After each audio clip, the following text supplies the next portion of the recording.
H3 pre-filter today, and the application is if you're a customer that has a countertop ionizer and you want to install the H3 pre-filter under the sink.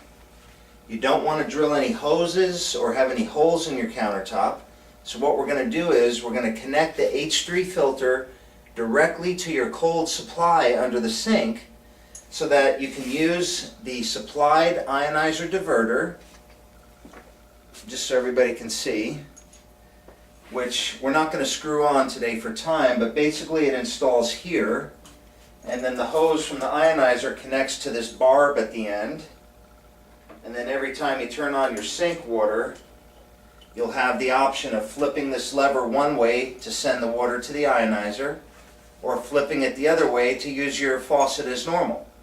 All the cold water will be filtered going through the triple filter, but this is the ideal way to do it because this filter actually has about a 5,000 gallon limit, and you're not going to run 5,000 gallons in 1 year, which is when we recommend to replace the filters anyway. So it's not going to be a waste of your filters. You don't have to worry about that. This is the absolute ideal way to install this. And let's get going. Your kit's going to come with the triple filters. All the filters will be installed in the canisters already, and you're going to have these quick connect fittings already installed on the ends. I'm going to show you how to use those in a second.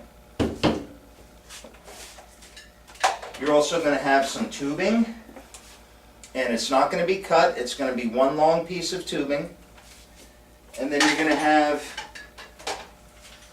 two different sets of fittings.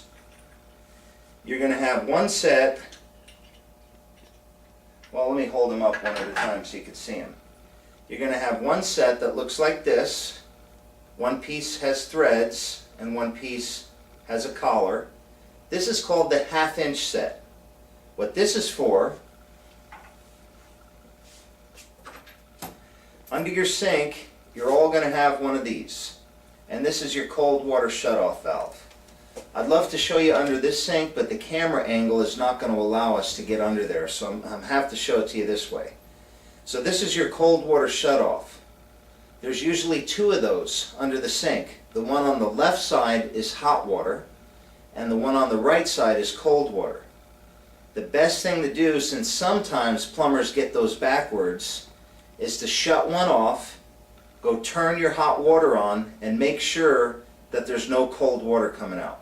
Because if you shut the cold water off and there's still cold water coming out, then that wasn't the cold, it's the hot. And they reversed it, and you'll have to do it the opposite. But normally the cold is on the right. Check it out first. You'll shut, to start this installation, the first thing you'll do is you'll shut off this valve and shut your water supply off. Before I get ahead of myself though, there's really only two sizes that we're going to run into, and the size is the threads. So this happens to be a half-inch thread. The other size is 3/8 inch. And you're only going to have one of the two. So you'll have a half-inch, and let me get a little closer so you can see this here. You'll have a half-inch or you'll have a 3/8. I'm going to show you both. Let's start out with the half-inch. So under your sink, you'll get under there and you'll shut off your cold water. Before disconnecting the tube, and by the way, there's no way I can cover every plumbing situation that we can run into in the United States. This is an average installation. You might not have one of these steel braided lines. You might have a solid copper line. You might have one of those accordion looking lines that are permanently connected and there's no nut down here to disconnect.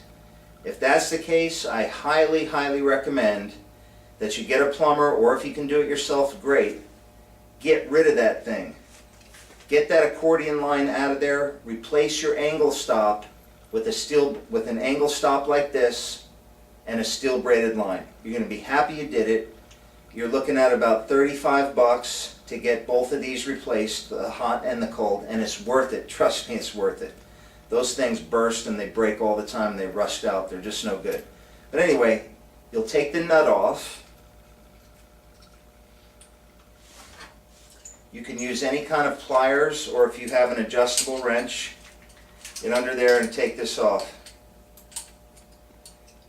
Take it off and move it out of the way. Now remember, there's only two pieces for your 1/2 inch kit.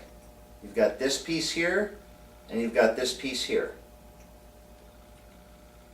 This piece is going to go right on where you just took that hose off. And you can get under there and turn it on tight, and you can turn it just tight enough with your hand that it feels really snug, and there's a rubber gasket in there and they'll seal it. There's no reason to take a wrench and turn it till you can barely turn it anymore. You can get it hand tight, and then if you need to, take the wrench and just do maybe a 1/4 of a turn at the most. If you go too much, this is a plastic piece, you're going to crack it. Now we're done here.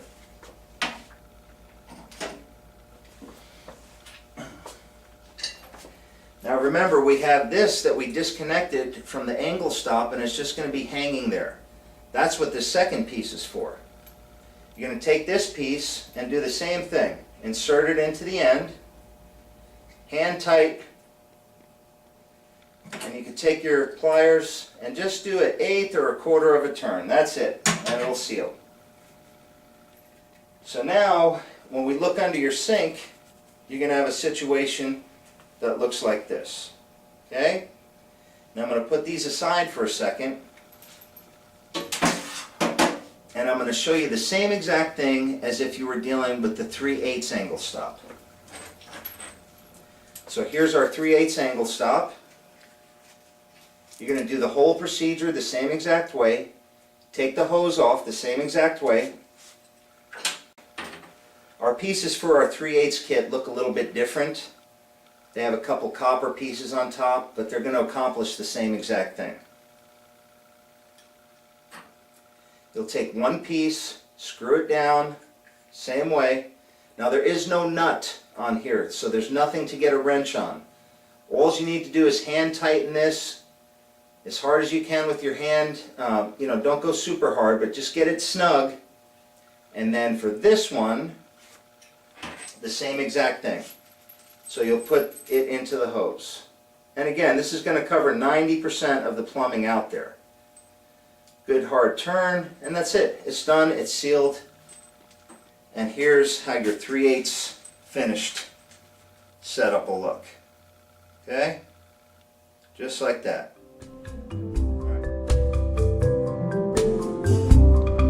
For more information, please visit www.chansonwater.com.